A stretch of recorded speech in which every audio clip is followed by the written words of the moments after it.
Halo, selamat siang, selamat pagi, selamat malam buat kalian yang kali ini kembali mampir ke channel YouTubeku ya.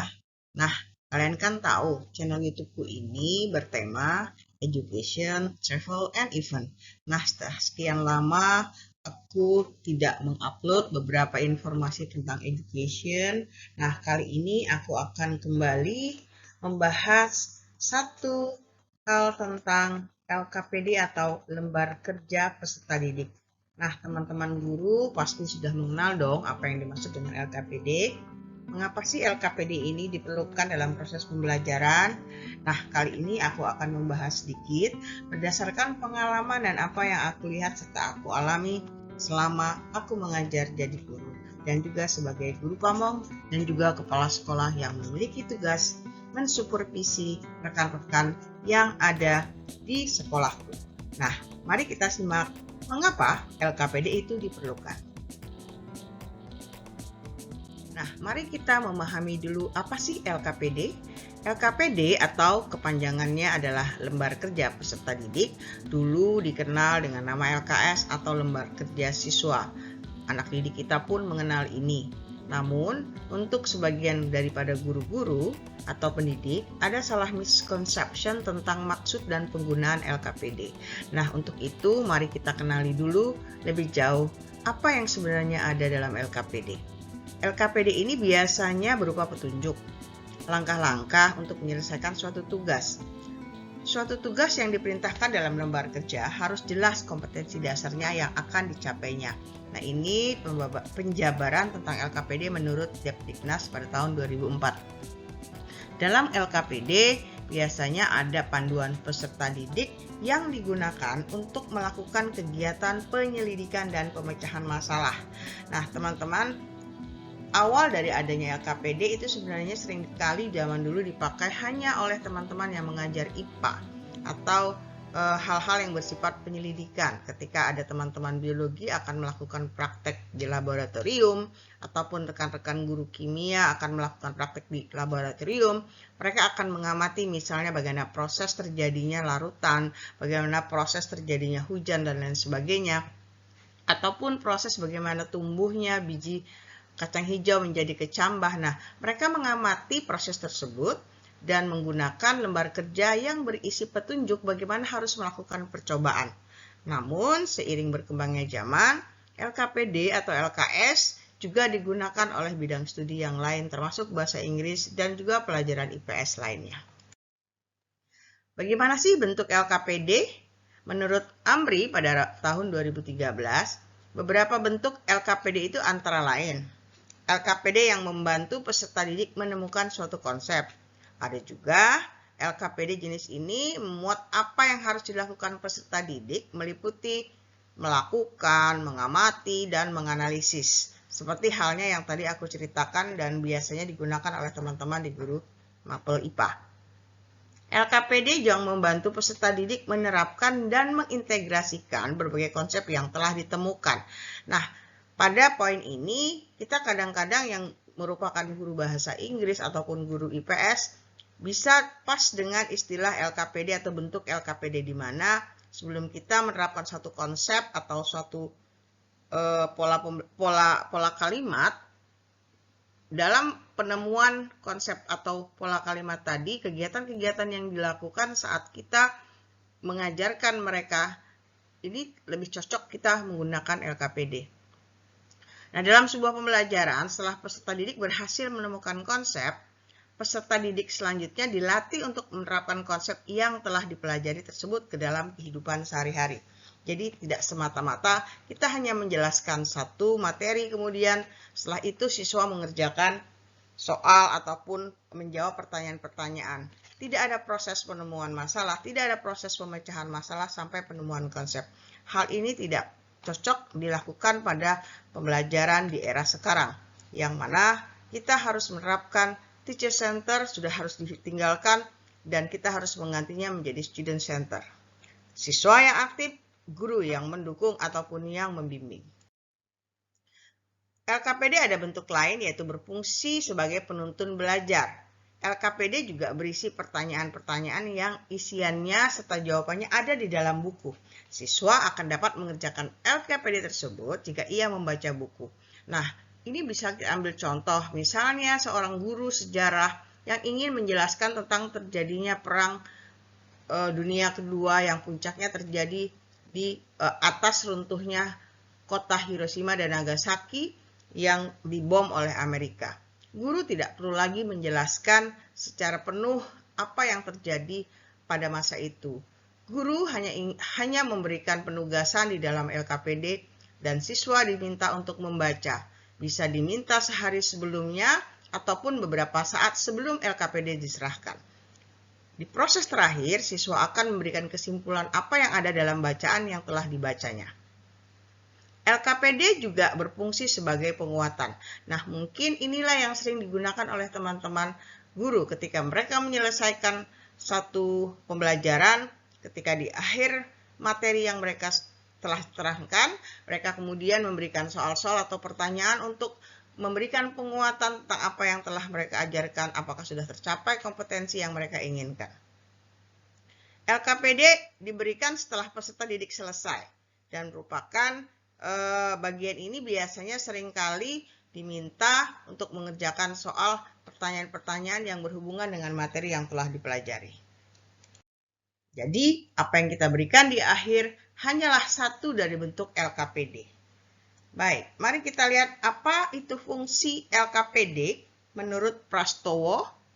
Dia mengatakan bahwa LKPD memiliki beberapa fungsi dalam penggunaannya, yaitu satu, sebagai bahan ajar yang bisa meminimalkan peran guru namun lebih mengaktifkan siswa.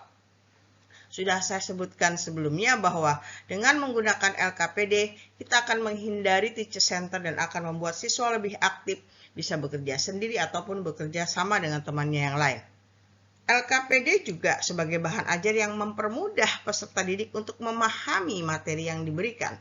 Kita tidak semata-mata menyuapi mereka dengan satu materi, bagaimana fungsi dari sebuah benda yang akan mereka pelajari misalnya dalam fisika, namun mereka akan menemukan sendiri bagaimana cara kerja misalnya mesin, ataupun misalnya ketika kita ingin mengajarkan bahasa Inggris, mereka tidak serta-merta kita berikan tahu bagaimana struktur kalimat dari sebuah teks naratif ataupun teks yang lain.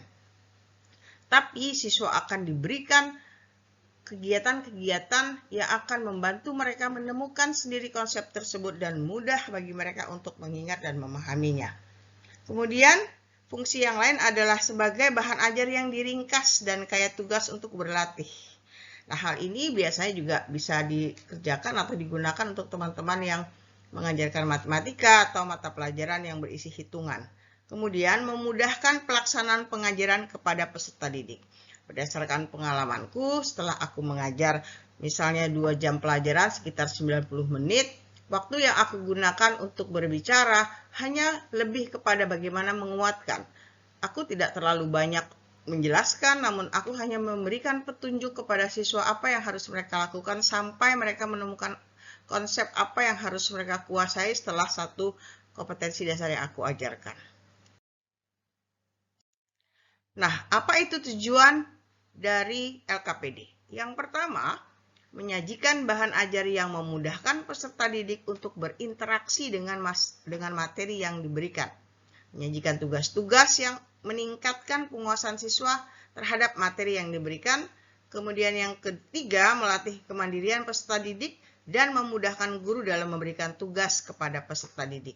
Dari tujuan-tujuan yang aku telah bacakan, bisa diambil kesimpulan bahwa dengan menggunakan LKPD yang tepat dan benar, seorang guru akan sangat membantu siswa dalam menyelesaikan tugas-tugasnya, terutama memahami materi yang sedang diajarkan.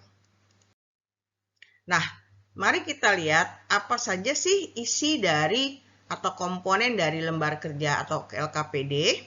Nah, yang pertama tentu saja ada informasi.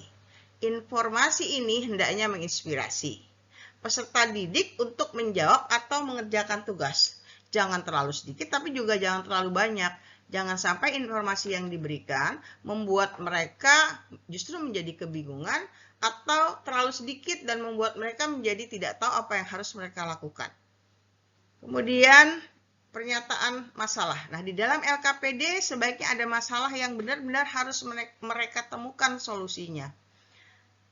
Tidak terlalu sulit sekali lagi, tapi tidak juga terlalu mudah. Mereka harus ditantang untuk kreatif dan menemukan jalan keluar atau solusi dari masalah yang mereka temukan. Kemudian tentu saja harus berisi perintah atau pertanyaan. Di sini pertanyaan atau perintah tadi hendaknya merangsang siswa untuk menyelidiki, menemukan, memecahkan masalah, dan berimajinasi. Nah, berikut ini aku akan memberikan contoh bagaimana kegiatan LKPD yang mungkin bisa menjadikan inspirasi buat kalian ya. Nah, karena kebetulan aku adalah guru bahasa Inggris, maka contoh yang aku berikan tentu saja dalam bahasa Inggris. Nah, di dalam contoh kali ini, aku akan memberikan bagaimana satu materi ajar tentang descriptions of people itu diberikan kepada siswa di level yang masih mungkin SD ataupun pemula. Di sini, sajian yang aku berikan atau pertanyaan atau perintah yang aku berikan tidak langsung menjelaskan apa sih yang ada di dalam sebuah teks deskripsi, apa saja yang menjadi syaratnya, namun aku langsung memberikan contoh bagaimana sebuah deskripsi itu berlangsung. Aku juga tidak perlu menjelaskan setiap kosakata yang muncul karena ini bahasa Inggris. Aku bisa mengekspor anak untuk memaksakan diri mereka, membuat mereka harus memahami hanya dengan melihat gambar dan deskripsi yang aku gambarkan. Misalnya di sini, ini adalah contoh bagaimana nanti kemudian menjadi model bagi mereka untuk bisa melakukan pekerjaan yang sama, yaitu memberikan gambaran kepada orang lain. Kita tidak perlu lagi menjelaskan secara rinci apa artinya green jacket ataupun riding bicycle dan lain daripada itu. Namun mereka dengan otomatis bisa memahami setelah mereka melihat gambar, kemudian dibarengi dengan contoh kalimat pendek bagaimana menggambarkan orang secara sederhana. Nah, di langkah kedua, aku juga masih menggambarkan orang, namun kali ini ada bagian-bagian penting yang aku tinggalkan. Di teks yang pertama tadi, aku memberikan teks yang lengkap. Nah, di kali ini aku memberikan kalimat-kalimat rumpang yang nantinya akan mereka isi sesuai dengan model yang telah mereka temukan pada slide sebelumnya. Secara otomatis, siswa akan tahu bahwa kalimat yang ada di dalam kata ini akan dimasukkan di mana sesuai dengan gambar yang telah mereka saksikan. Demikian juga pada latihan kedua, aku juga memberikan latihan yang mirip, namun dengan kosakata yang berbeda. Nah, dari ketiga contoh langkah latihan ini, maka siswa secara perlahan bisa menemukan sendiri masalah, bagaimana mereka harus mengerjakan soal-soal ini karena mereka diberikan model dan mengerjakan latihan-latihan yang ada di LKPD. Maka tercapailah tujuan kita membantu siswa menemukan sendiri menemukan sendiri jalan keluar akan problem atau masalah yang telah mereka temukan di dalam pelajaran kali ini. Nah, kali ini contoh yang kedua, aku berikan untuk yang level lebih tinggi, SMP kelas 3 ataupun kelas 10 ya. Kali ini aku akan memberikan satu contoh bagaimana kita tidak harus berkecil hati ketika kita merasa tidak punya waktu untuk bisa membuat LKPD yang kita ciptakan sendiri. Kita bisa melakukan mix and match, cut, kemudian kita tempel dengan bagian-bagian lain dari beberapa sumber seperti yang aku lakukan. Nah, kali ini aku mendapatkan sumber dari buku Opportunity yang aku cuplik beberapa bagian yang sekiranya bisa membantu aku memberikan materi dalam bahasa Inggris, terutama dalam pemahaman dari materi perbedaan antara present perfect tense dan past simple, di mana keduanya tentu saja muncul di dalam contoh teks berikut. Meskipun ini berupa contoh teks, namun aku tidak semena-mena mengajarkan mereka teks ini. Karena sebelumnya tentu saja aku sudah memberikan mereka beberapa materi yang terpisah apa itu dan bagaimana penggunaan dari present perfect dan bagaimana menggunakan past simple. Nah, kali ini aku akan mengajarkan bagaimana cara membedakannya. Aku tidak langsung menjelaskan bahwa perbedaan present perfect itu ini, simple past itu ini, tapi dari contoh bacaan yang aku sajikan, mereka pasti akan bisa menemukannya dengan bimbingan dari kita. Mari kita lihat langkah-langkahnya setelah aku sajikan teks dan mereka nanti akan menemukan sendiri. Nah, berikut adalah contoh latihannya. Perhatikan di sini, aku hanya memberikan beberapa kata yang juga mereka dapatkan dari teks yang telah mereka baca. Kemudian aku meminta mereka memasukkan ke dalam rumpang yang sudah aku sediakan. Dan sekali lagi latihan ini aku pilih dari buku Opportunity. Kalian boleh cari nanti di buku yang aku sebutkan tadi. Nah, latihan ini menunjukkan bahwa secara perlahan siswa kita bimbing untuk bisa membedakan contoh kalimat bahwa present perfect ini harus apa dan past simple itu harus apa. Sehingga nanti secara otomatis mereka bisa membedakan. Kemudian kita akan melakukan pertanyaan yang membimbing siswa untuk pelan-pelan menemukan perbedaan dari kedua tenses tersebut dengan dua pertanyaan. Misalnya, we know exactly when the thing happened. We only know that it happened at some time before now. Nah, ini mungkin kita bisa bantu mereka jika mereka tidak mengerti maksudnya apa. Nah, di A ini kita tahu kejadian yang benar-benar kapan kejadian itu terjadi. Dari sini, dengan kata kapan, otomatis mereka akan tahu bahwa kapan itu menunjuk kepada waktu. Nah, dari kedua teks ini, mereka akan menemukan bahwa kalimat yang dalam past simple lah yang banyak menggunakan keterangan waktu, sehingga mereka otomatis akan menjawab bahwa A ini adalah past simple. Dan sebaliknya, contoh-contoh yang ada di dalam kalimat di sebelah kiri adalah contoh yang menunjukkan kepada present perfect. Setelah langkah-langkah awal tadi, mereka bisa membedakan keduanya, kita juga memberikan mereka latihan dan memberikan tahu bahwa keterangan yang dipakai untuk past simple itu apa, keterangan waktu yang digunakan untuk present perfect apa, dan mereka hanya mengisi rumpang, dan rumpang ini sebenarnya merupakan kesimpulan dari perbedaan keduanya.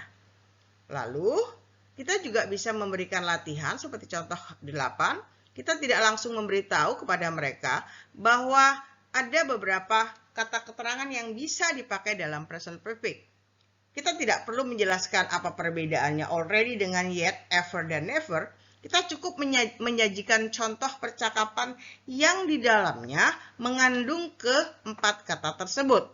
Setelah itu, kita akan menyuruh mereka menemukan dan mengisi apa gerangan kata yang cocok yang ada di dalam percakapan tadi. Sehingga kelak akhirnya mereka tahu bahwa kalimat mana saja yang kata mana saja yang bisa dipakai dalam dalam present perfect tadi, dalam kalimat negatif, kalimat interrogatif maupun kalimat tanya. Nah, latihan-latihan sederhana tadi secara perlahan akan membangun pola pikir mereka bagaimana membentuk sebuah kalimat present perfect dan past simple. Jadi kita membantu mereka secara perlahan memahami satu persatu dan kita tidak harus menerangkan secara utuh karena mereka sendiri juga akan menemukan dan menyimpulkan apa yang mereka telah pelajari.